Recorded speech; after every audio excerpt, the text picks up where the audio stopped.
Hello students, welcome back to my YouTube channel.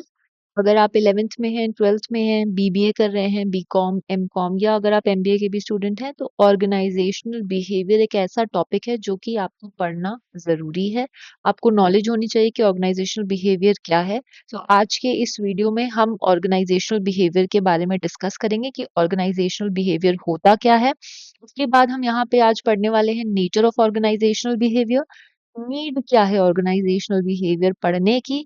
Without wasting any further time let us see कि organisational behaviour होता क्या है। सबसे पहले समझिए कि ऑर्गेनाइजेशनल बिहेवियर जो है ये दो शब्दों से मिलके बना हुआ है। एक है ऑर्गेनाइजेशन और एक है बिहेवियर। ऑर्गेनाइजेशन क्या होती है? जब दो या दो से ज्यादा लोग किसी ग्रुप में आ जाते हैं तो उस चीज को हम ऑर्गेनाइजेशन बोलते हैं। Means a group of people जो कि वर्क कर रहे हैं together to achieve a common goal.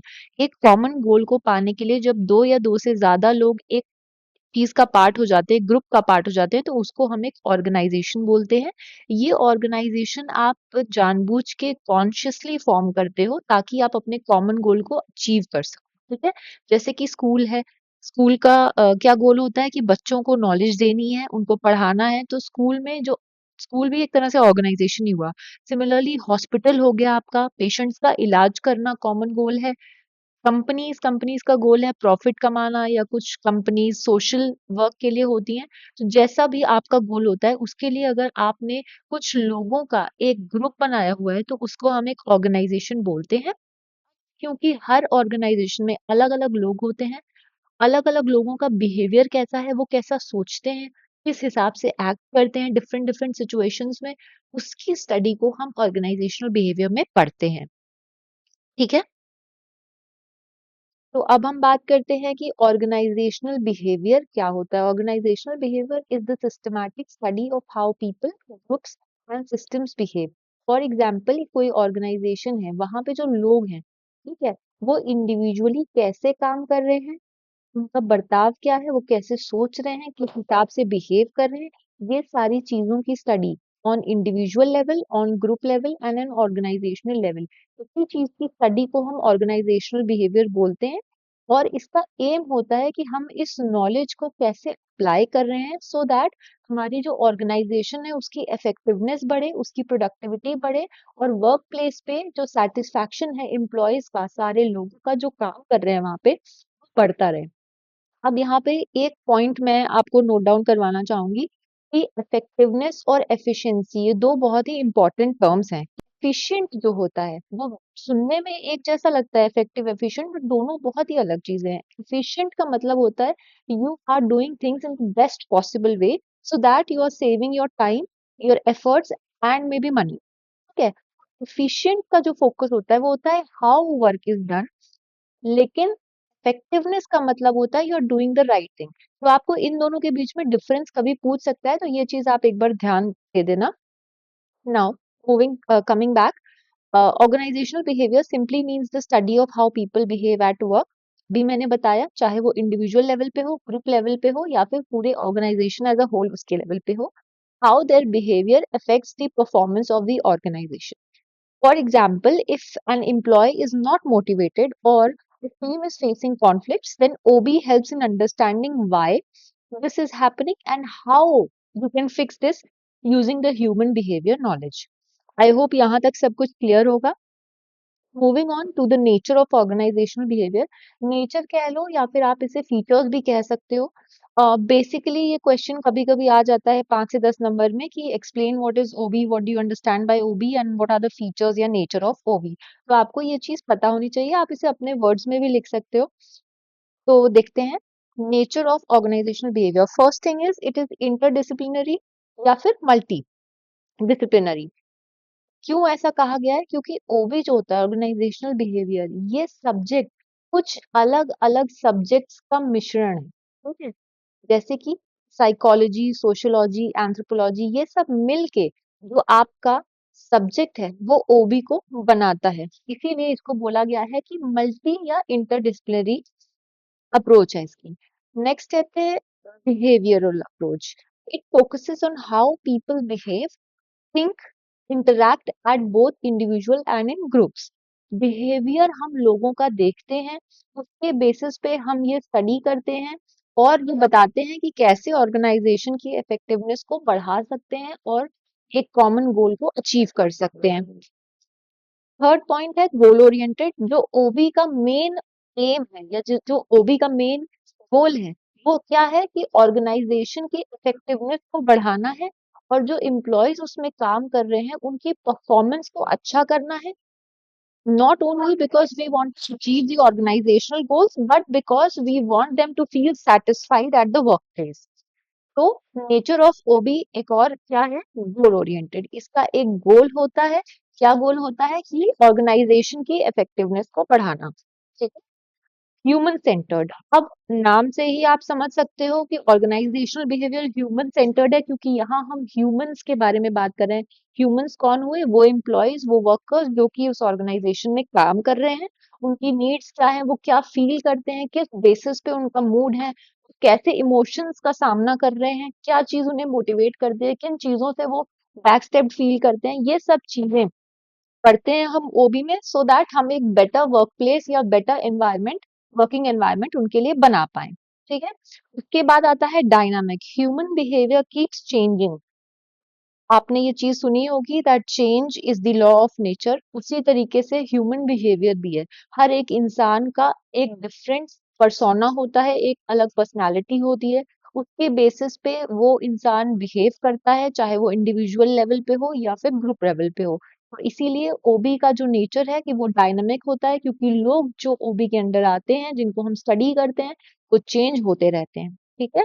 Dynamic में लिखा हुआ है यहाँ पे, human behavior keeps changing due to personal, social, environmental factors, making OB a flexible and evolving field। देखो पर्सनल रीजंस, सपोज कोई इंसान है उसकी तबीयत ठीक नहीं है लेकिन फिर भी वो ऑफिस जा रहा है, तो उस दिन उसका मूड कैसा है उस हिसाब से वो काम करेगा। किसी दिन वो बहुत लाइवली फील कर रहा है, बहुत अच्छा सीरीन उसको लग रहा है, तो उस दिन वो उस हिसाब से काम करेगा। तो इसीलिए कह रहे हैं कि ओबी का जो नेचर है वो डायनामिक है, वो चेंज होता रहता है। फिक्स नेचर नहीं है कि आज ये है तो कल भी यही रहेगा, no, it keeps on changing, it keeps on evolving. ठीक है।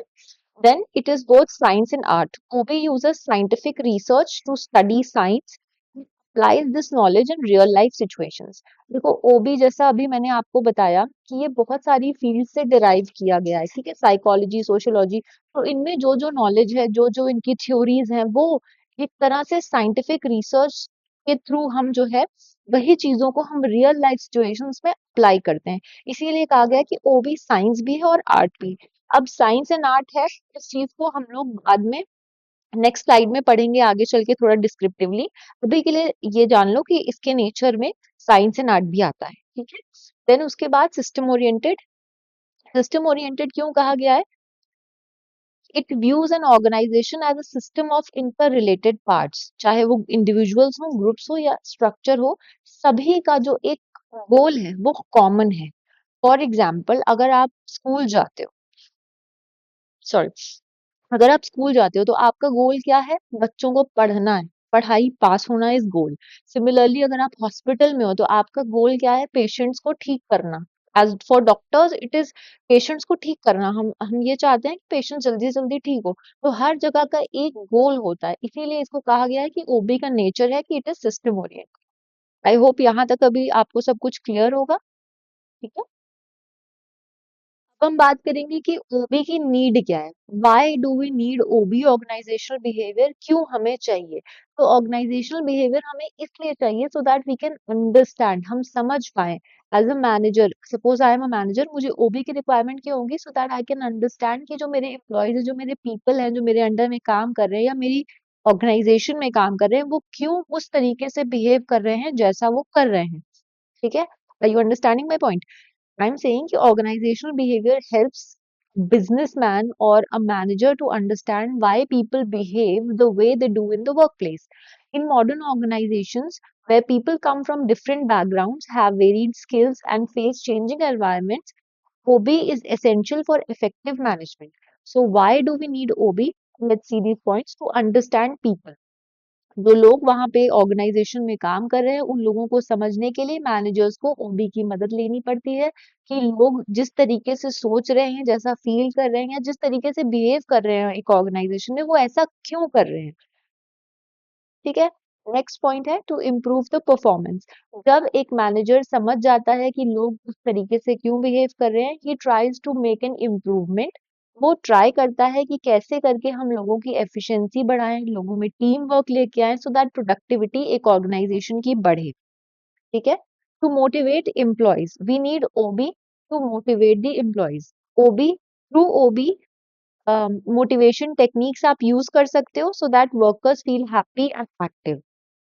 Then to encourage team work. अब जो आपस में लोग हैं वो एक टीम में काम करते हैं, इंडिविजुअल लेवल पे तो करते ही हैं लेकिन एज अ टीम भी काम करते हैं, तो उनके बीच में कोऑपरेशन रहे, अच्छे से बातचीत करें, उनके बीच में कोई कॉन्फ्लिक्ट ना हो। इस चीज का भी ध्यान कैसे मैनेजर रखेगा जब उसको ओबी की नॉलेज नहीं होगी, इसीलिए ओबी इम्पोर्टेंट है सो दैट टीम वर्क को आप एनकरेज कर पाओ एज अ मैनेजर। ठीक है।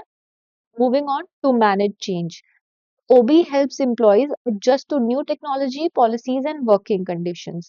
देखो, जब भी कभी कोई कॉन्फ्लिक्ट होता है, ठीक है, तो उसके बीच में उसको रिजॉल्व कराने के लिए एक मैनेजर का बहुत इंपॉर्टेंट रोल होता है। मैनेजर ही आपको बताएगा कि क्या चीज गलत हो रही है और उसको कैसे ठीक किया जाए। तो to manage change OB is important. Moving on to reduce conflicts, as I said कि मैनेजर्स जो हैं डिस्प्यूट्स को सॉल्व करने के लिए, लोगों के बीच में एक प्रॉपर हार्मनी बनाने के लिए कि सब काम अच्छे से हो, एफिशिएंटली हो, इस चीज को ध्यान रखने के लिए भी एक मैनेजर को ओबी की जरूरत पड़ती है। Next point is to increase the job satisfaction. Creates a positive work environment where employees feel valued. जब आपको पता होगा कि हाँ भाई आज इस इंसान की तबीयत ठीक नहीं है, that's why this person is behaving in such manner, तो फिर आप उस चीज को एक अलग वैल्यू दोगे। लेकिन अगर आपको पता ही नहीं है कि हमारा एम्प्लॉय या मेरा जो टीममेट है वो इस तरीके से क्यों बिहेव कर रहा है बहुत, तो फिर आप उस चीज का सोल्यूशन नहीं दे पाओगे, तो जॉब सेटिस्फैक्शन कैसे आएगा। इसीलिए ओबी इम्पोर्टेंट है so that you can know how your employees are thinking, how they are behaving, and accordingly you can create a workspace that is positive and the employees feel valued। ठीक है। Moving on to achieve the organisational goal. ये हमने nature में भी देखा था और ये एक बेसिक आपका ऑर्गेनाइजेशनल का मतलब भी है कि एक ऑर्गेनाइजेशन में ओबी की जरूरत इसलिए होती है, ऑर्गेनाइजेशनल बिहेवियर को हम स्टडी इसलिए करते हैं ताकि ऑर्गेनाइजेशन का गोल, एक कंपनी का ओवरऑल जो गोल है, जो एम है, ऑब्जेक्टिव है, वो अकम्प्लिश हम कर पाए। ठीक है।